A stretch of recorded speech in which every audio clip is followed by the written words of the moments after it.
Hi, I'm MikeKSmith, and recently I've been working with Matt Stewart, who makes music as Drifting, on a collaboration based on some of his Ableton sets and stems. We're going to be releasing an EP of those tunes from that collaboration at the end of November 2021. So Matt provided me with these stems, where he had sketched out some ideas, and in this video I'm going to walk through the process of going from these original stems to the final track. So let's dive in and take a listen. Matt has provided 3 drone tracks, all using the Sandman preset. And he's also provided these 2 moving parts here, which together form a kind of call and response sound, as you'll see in a minute. I liked the menacing and slightly unsettling quality of this drone. I think it sets things up nicely, keeps you on edge, wondering what's going to happen next.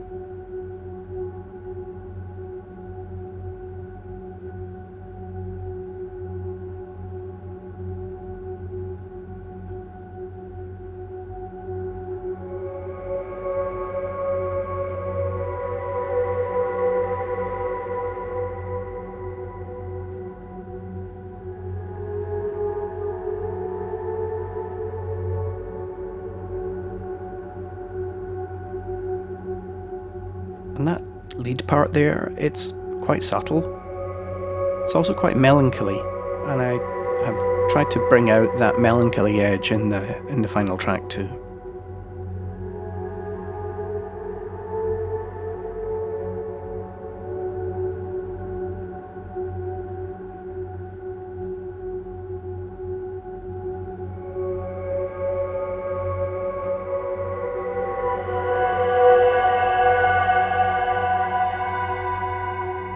So that higher part is just kind of, as I said, doing a call and response with the lower part there.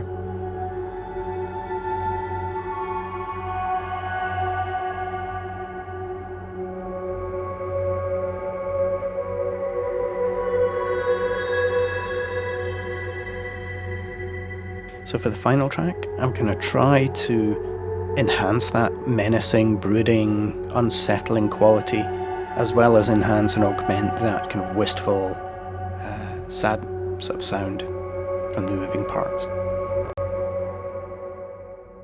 So as we go to the final track, I've taken Matt's 3 Sandman drone tracks. I've slightly tweaked attack and release and things like reverb amount, colour, things like that, just to try to vary things up, and I've also doubled up that lowest drone sound. I've also added these sounds from the Slate and Ash Landforms plugin, which is fantastic. It has low woodwind sounds, low brass sounds, and I think it really adds to that menace here. If I fade this up.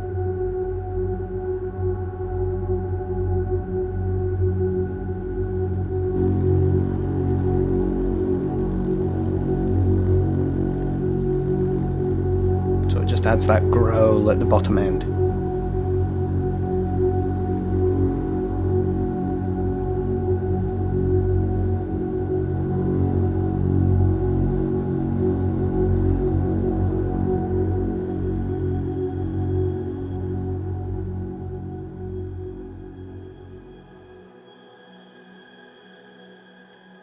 The next thing I did was one of my favourite tricks, which is to make a chord based on the scale that we're working in, to stack this chord with notes that are slightly tonally ambiguous, so not including the third of the chord, with probability less than 100, so that each time the clip plays you get a slightly different chord.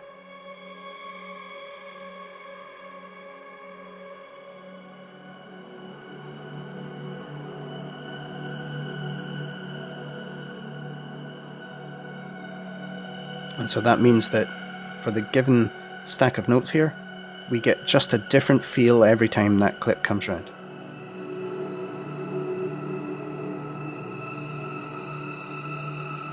Again, I'm using Landforms here as the plugin, and I'm using a couple of the sound design patches here, which I think provide nice otherworldly string sounds and texture to sit behind what's going on.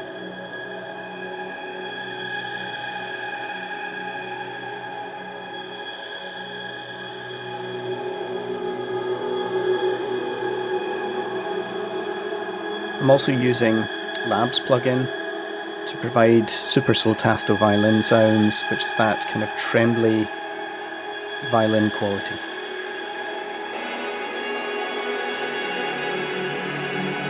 So between these two pad sounds you get nice variation in chords, you get difference in texture, and together I think it really enhances what's going on here. You'll also notice that the MIDI clips are slightly different lengths. Even though the notes are the same across both of those parts, they change at slightly different points. And that means that the chord is evolving more than changing in a kind of predictable 4-bar or 8-bar sequence.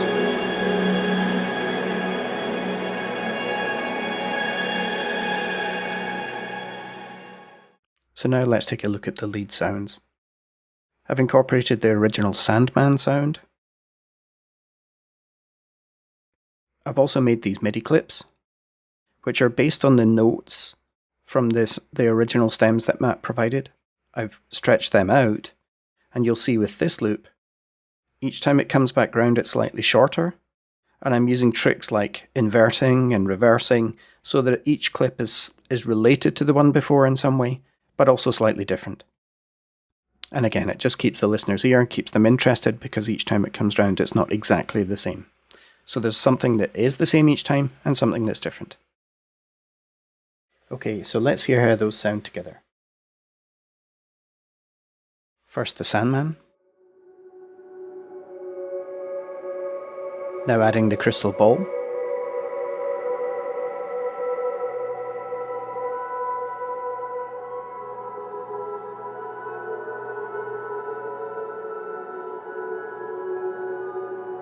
And the Labs piano pad.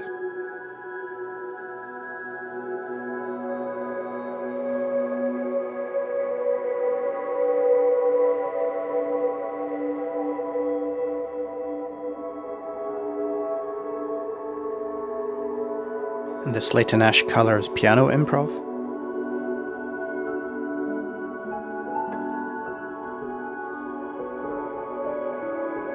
With the reverse delay.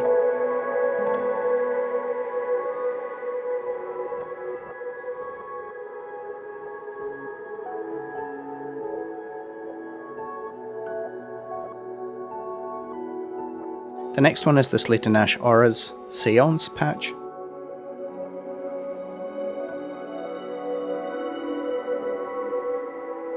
And of course the Upper Sandman patch now.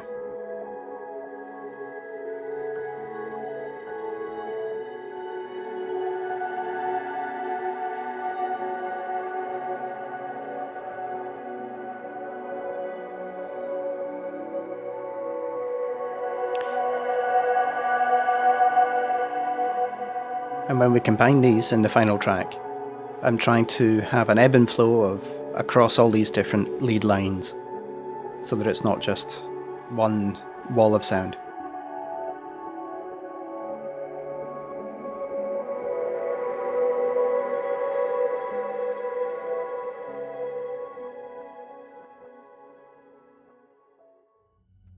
So now let's take a listen to the whole track, and in this view you can see all of the different gain envelopes I've got over the whole track.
Thank you for watching, see you next time.